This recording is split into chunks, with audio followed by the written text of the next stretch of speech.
Okey, salam dan hai guys. So hari ini saya ingin membincangkan mengenai euploidy. Okey, euploidy. So apa dia euploidy ini? Euploidy ini juga kita panggil sebagai polyploidy. So euploidy atau polyploidy ini adalah a condition of an organism having more than 2 sets of chromosome.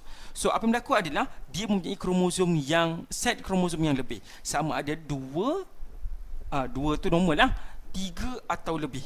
Okey.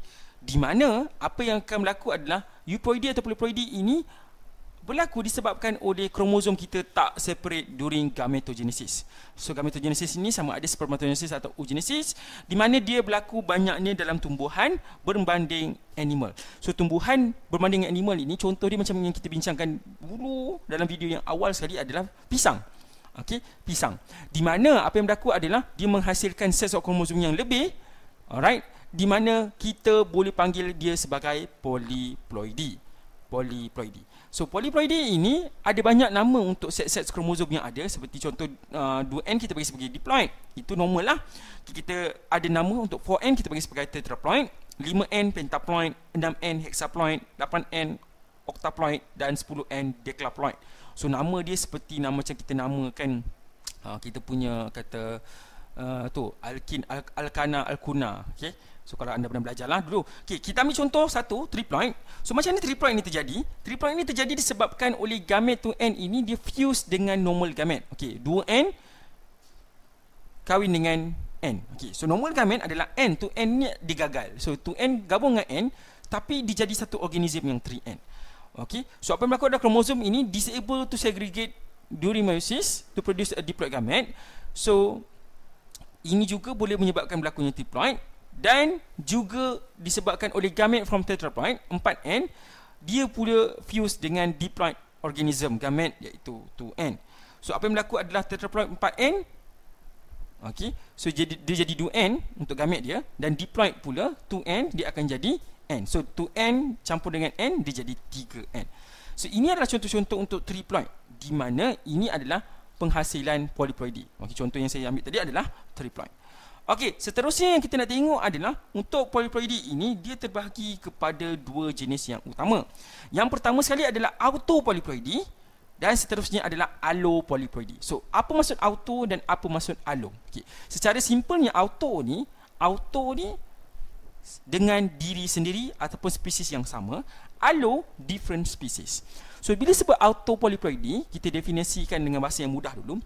Autopolyploidy are a polyploids with a multiple chromosome sets derived from a single species. Maksudnya dia berasal daripada spesies yang sama. Tetapi untuk allopolyploidy, dia polyploids yang derived daripada different species. So kalau anda tak boleh bezakan antara auto dengan allo ni, ingat auto kamu jumpa lelaki, kamu jumpa perempuan dekat luar sana, comelnya, kamu automatically pergi tackle dia. Okay, kalau allopolyploidy, okey, kamu nak pergi cakap dengan alien, okey, spesies yang berbeza. So kamu kena cakap apa dengan dia first sekali? Allo. Okey, allo tu ataupun hello. Okey, so allopolyploidy different, auto ni maksudnya adalah kata same species yang sama. Okey, so seperti kita bincang dalam autopolyploidy ini, apa yang akan berlaku adalah dia berlaku dalam pada spesies yang sama, di mana individuals have more than 2 sets of chromosome yang berasal daripada kromosom yang sama. Ini disebabkan oleh normal gamet haploid, dia cross dengan diploid gamet yang menghasilkan triploid organism. Okey, so apa yang akan berlaku adalah the chromosome sets are homologous with a parent cells. So bila sebut homologous with a parent cells, dia boleh membahagi dan menghasilkan homologous kromosom yang lebih sempurna. Okay, apa kepentingan autopolyploidy ini? Kita menghasilkan organism yang lebih berkualiti bentuknya. Contohnya pisang tadi, daripada pisang yang berbiji jadi pisang yang tidak ada biji atau biji yang sedikit. Itu kita bagi sebagai polyploid banana. Okay, so lain-lain dia punya better qualities, resistant to disease, resistant to pest, hasilnya lagi baik, lagi besar, lagi tinggi. Okay, ini mempunyai economic value yang lebih bagus berbanding daripada pokok diploid plant yang standard.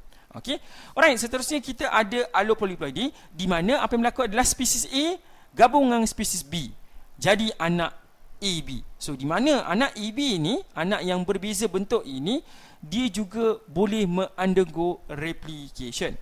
Okey, so bila dia undergo spontaneous replication, dia jadi AAB, di mana bila dia jadi AAB, dia jadi diploid, dia boleh menghasilkan gamet yang sempurna. So bila dia jadi gamet yang sempurna, apa yang berlaku adalah dia fertile. Dia fertile di subur dan dia boleh menghasilkan anak yang sempurna untuk untuk dihidup lah. Okay, contoh yang paling utama sekali yang kita nak belajar dekat sini, dia menghasilkan spesies yang baru, iaitu wheat. Okay, apa wheat ni? Wheat ni bukan dadah wheat, W-H-E-A-T. Okay, di mana wheat ini asalnya adalah daripada gandum-gandum yang tidak sempurna sangat, di mana apa yang berlaku adalah nama dia adalah wild diploid wheat, iaitu T. monococcum AA, dia terkahwin ataupun dia tercross dengan T. serasi BB. So dua-dua ini dia menghasilkan anak AB yang dia terdouble ataupun yang terundergo double replication. Okey, yang di mana dia menghasilkan T. turgidum. Okey, T. turgidum iaitu AABB. So AABB ini dia pula cross dengan T. taushi iaitu DD, di mana dia menghasilkan gamet ABD yang terdouble 8,000 tahun. Okey, di mana dia menghasilkan wheat yang kita pakai sekarang, iaitu T. aestivum, iaitu ada AA, BB dan DD. So apa berlaku dekat sini adalah, memang saya nak sebut AA, BB, DD ini macam pelik sedikit.